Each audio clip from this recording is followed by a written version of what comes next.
I need a grande cappuccino and a grande caramel macchiato with whip, please.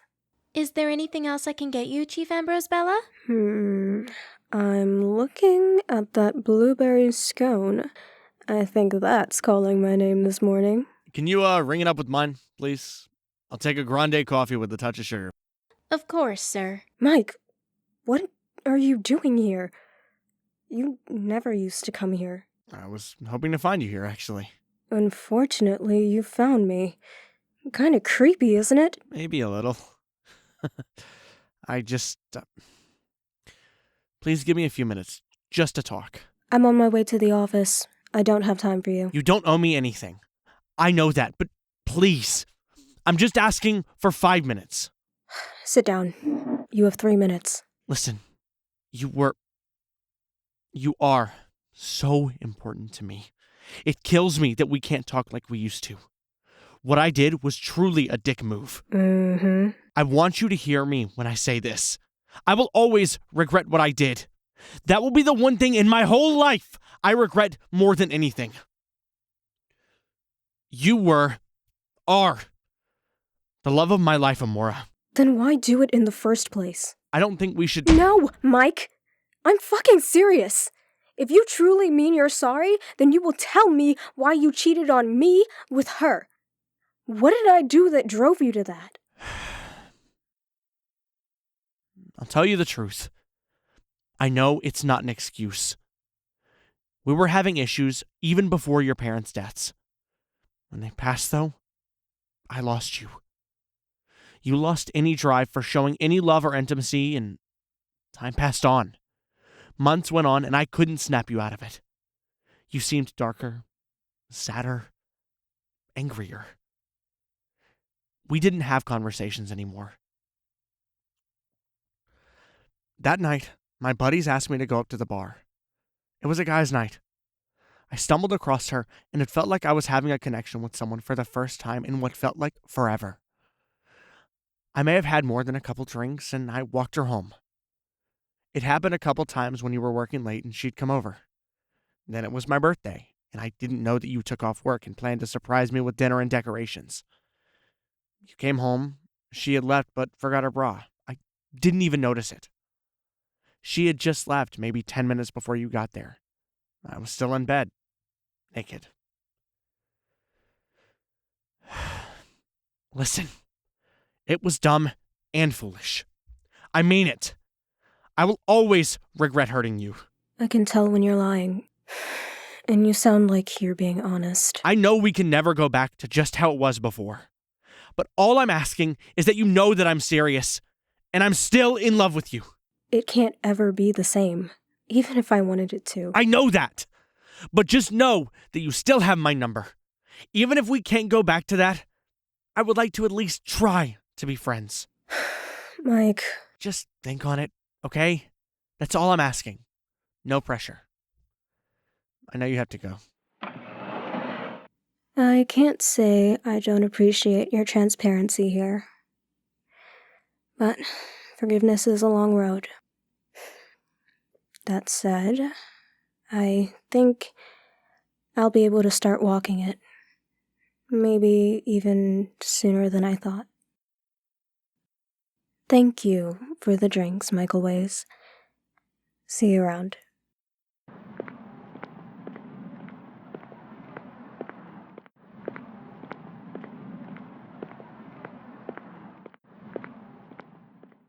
Please tell me you have my caramel macchiato. I am so deprived of caffeine this morning. Here you go.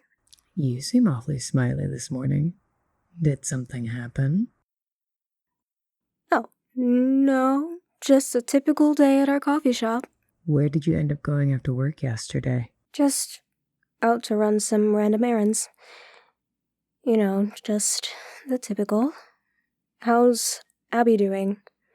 Has that Kyle guy been giving her any more trouble since my men went to her house? Nope, she hasn't seen him for a month. Probably for the best. I actually want to talk to you about that. Please tell me you didn't. Unfortunately, no.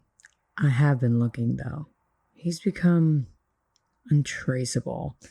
He doesn't have his phone anymore. It's It's almost like he dropped off of the face of the earth. Definitely for the best. Maury, I wish I had gotten him before he beat Abby. Blake, he's out of the picture. He probably just moved or some shit and got a new burner. She has you to take care of her. I know she's not my favorite person, but she means a lot to you. I can see that. But I mean, she's been staying clean, right? Yeah, of course she's been staying away from everything. Good. Maybe she's turning over a new leaf. And, hey, we never talked about what you told me that night. Please, we don't have to. I pushed you too hard and pressured you into telling me when you weren't ready. And I'm sorry. I am. Just please know, I'll always be supportive of you. No matter what. I know, but listen, can we just forget what happened and what I said? Please. Sure, if that's what you want. In other news, I found out that the moths are getting in a big shipment here at the end of next week. I think it's our time. Maury, we can get them. Blake! No! That's a bad idea. Who knows how many of them will be there? We can't just go in weapons ablaze. Why the fuck not? They killed Mom and Dad. Or do you not care about that anymore? Of course I care. But the last thing I want is for us to go in and we get injured. We can't keep making our difference in the community if we wind up dead. But the community is going to be fucked if we don't take them out. We have to be brave, Maury. You're wanting to rush into this head first without thinking. It's what you do. It's what you've always done. But we have to be tactical about this. Fuck you.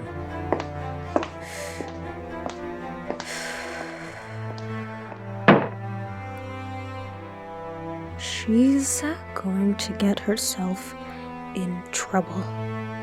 And I'm gonna have to pick up the fucking pieces.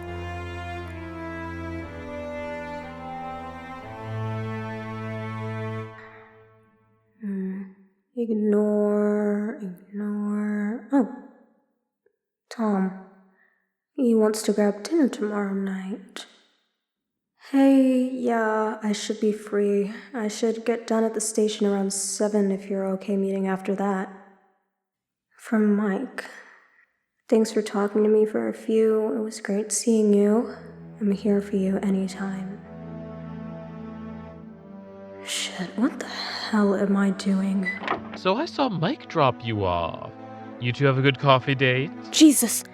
Gregory. Where the hell did you come from? And since when do you care about my love life? Oh, you know, since there have been 10 murders, no leads, but the chief of police is going on dates like nothing is happening. That's when. I'm working on it, alright? And how does Mike get his insider info, I wonder? Does this line of questioning have a point, Gregory? No, none at all. Just thinking out loud. A little food for thought, you could say. Would you say that you know that handsome reporter man pretty well? I'd say I know him pretty well. Interesting. Well, let's just keep this little conversation in mind for the future.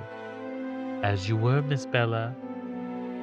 Why do I get the feeling that Mr. District Attorney knows something that he shouldn't?